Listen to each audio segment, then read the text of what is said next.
G'day, how you going? It's been a long time since I spoke to you last, almost 2 years since I released the last video. So I wanted to give you a bit of an update of where I am, what I'm doing, what's coming most importantly, because I do have some more videos coming for you over and above this one, and they are imminent. Within days of you seeing this, I am going to finally let go the final 3 episodes of the Anne Beadell Highway series. I will stagger them out over a week because they're 95% done. I just want to do some final little polish, but I'll tell you what, if I haven't had time to do that bit of polish within the next few days, then you're getting the first episode as it is. It's close enough, honestly, and it's been too long. So thank you for your patience there. I hope you enjoyed the last 3 episodes of the Anne Beadell series. Feel welcome to remind yourself, I know it's been a long time, and watch the first few episodes to catch up again, and hopefully you enjoy those. It's been a while.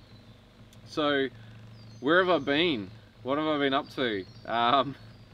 I'm incredibly lucky, and I've had a once-in-a-lifetime opportunity to do something extraordinary through work, and I got selected to be part of a special team that reported directly to the CEO and the executive committee of Rio Tinto, who I've worked for many years. And it's all about innovation and technology and research and all the things that I'm really excited about, the sort of things that I do for a hobby, let alone for work. And so I from the moment I got selected, it was just sprinting from then on. I didn't even have time to send you a video to say I'm out for a while. We've been running ever since, and really only in the last few months have I been able to stop and take a breath, mostly because of COVID. Because while I was in that role, I spent a good week, a month, somewhere overseas. You know, generally in universities, talking to the world's leading academics in something. So really cool opportunity, life-changing opportunity. Something that I'll tell you guys around a campfire sometime if we come across each other on the track. Yeah, so here's a bit of an update on what's coming. So apart from those 3 episodes of the Anne Beadell Highway trip, I've just come back from the tip of Cape York. As many of you probably don't know, as part of that role change, I moved the whole family over to Queensland. I live in Brisbane now, and so on a recent holiday I went up to the tip of Cape York and I did the Old Telegraph track. I did the Frenchmans track, and I wanted to do the Creb track as well. However, it was closed due to COVID, because it does end at one of the Aboriginal communities there, and so to protect those communities, they often close a lot of these tracks, and we had to be very careful and very mindful of where we go and what we do up in the north there in particular. So I did a little bit of filming. It's not the normal style of full documentary, detailed analysis sort of stuff that I do, because I was trying to have a holiday. However, I have done some different kind of stuff. I took a 360-degree camera with me, and I filmed all the major obstacles of both the Old Telegraph track and the Frenchmans, and you know, it's the sort of thing where you actually get to move that camera yourself and look at whatever the hell you want to on that journey. So that's going to be pretty cool. I think it's going to be quite different when you get to something like Nolan's, and you can look yourself up and down the creek. You don't have to you're not fixed to the perspective of the person that's filming it. So I think that'll be a little bit interesting to you guys, but let me know in the comments when that does land, or even here in the comments of this video, whether that sort of thing interests you or not, because if it does, I'll share more. I'll buy more of those 360-degree cameras and put them all over the car and give you a very comprehensive look at the tracks that I travel down, because I think it's pretty interesting. Speaking of Nolan's and the Old Telly track, I'm really excited to show you that video, because when I got to Nolan's, I got to experience the Old Telly track as if it was the wet season. it absolutely started bucketing down, and I had to make a decision. I was planning on camping at Nolan's that night, but it was so heavy, that rain. It was starting to flood the track, and so I thought, oh, I could be in a bit of trouble here. I could be stuck between some pretty significant rivers for a week or two, and I didn't have time. I had to get back to work, had to get back to the family, and so I made a decision to push on through floodwaters before the creeks rose too much and before the track got soft. And so I successfully did that, but it was really quite fun and a unique look, I think, of the tracks through there. So looking forward to showing you that. And then I've got some new stuff on the car that you might be interested in.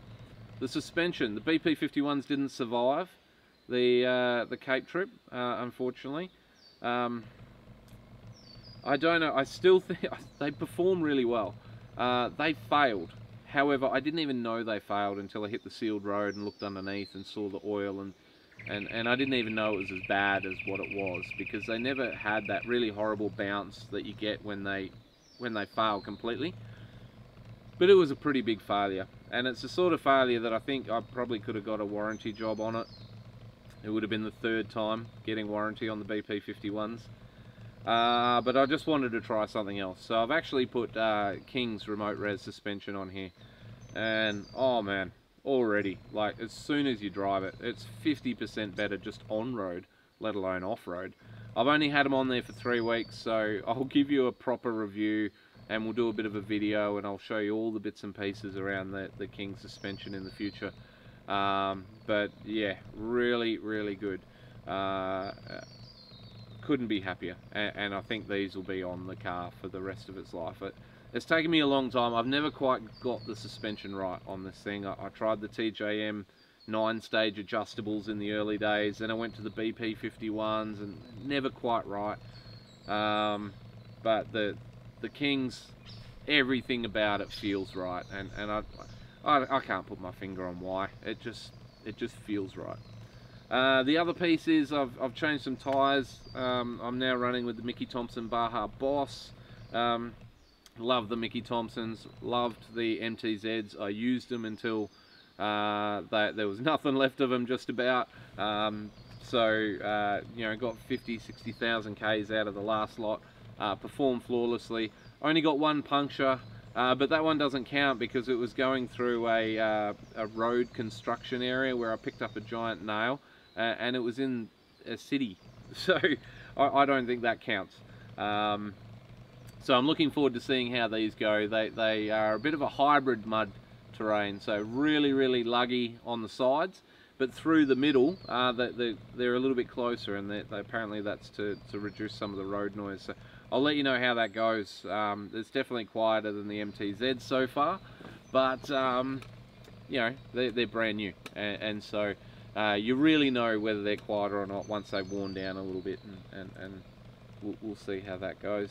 Then there's a whole bunch of little quality of life stuff that I've done to the car prior to the Cape trip that, you know, I'll try and get the camera, I'll take you around the vehicle, and it's been a while since I showed you guys all the bits and pieces, so I'll do a fairly comprehensive tour around the vehicle again, especially for those of you that are new to the channel. That's about it, I think. Oh, last thing, I plan on, so I used to do some shooting when I was a young bloke, but that was 20 years ago or more. So I'm going to do it again, and I'm thinking about adding that to the channel content, because what I'll do is I'll go forward driving on remote stations out in the middle of nowhere, and we'll set up where you're allowed to shoot, of course, and I want to do long range precision shooting using really practical rifle skills. Yeah, I'm thinking about taking you guys on that journey with me from scratch, from brand new, from applying for your license, from doing the training courses, from you know, getting your first weapon. You know, I only want to do target shooting. I'm not going to be doing any hunting or anything like that. I've got no interest in that. So if that sort of stuff would interest you as content, it is going to include full driving and then target shooting out in the middle of nowhere. If that interests you, let me know in the comments. If it doesn't, let me know in the comments. That's okay too. I'm not sure if I'm going to add it to this channel. Do I start another one? Do I have it in a different section? I don't know. But it's something I'm definitely going to be doing. I'm getting a bit older now, and I'm looking for something to challenge myself with. And so, learning how to shoot again, and learning how to do like really high-level precision shooting over 1,000 yards, between 1,000 and 2,000 yards. That's something that really quite appeals to me. So we'll see how that goes. But that's it. That's my update. I'm going to continue enjoying this magnificent Diagula National Park that I'm in at the moment. Apologies if I've said that wrong. But yeah, looking forward to getting your feedback on the remainder of the Anne Beadell Highway series, coming to you in days. The first new episode in that series coming to you within a couple of days of you seeing this video. So let me know what you think. Good to see you all again. Talk to you soon. Bye for now.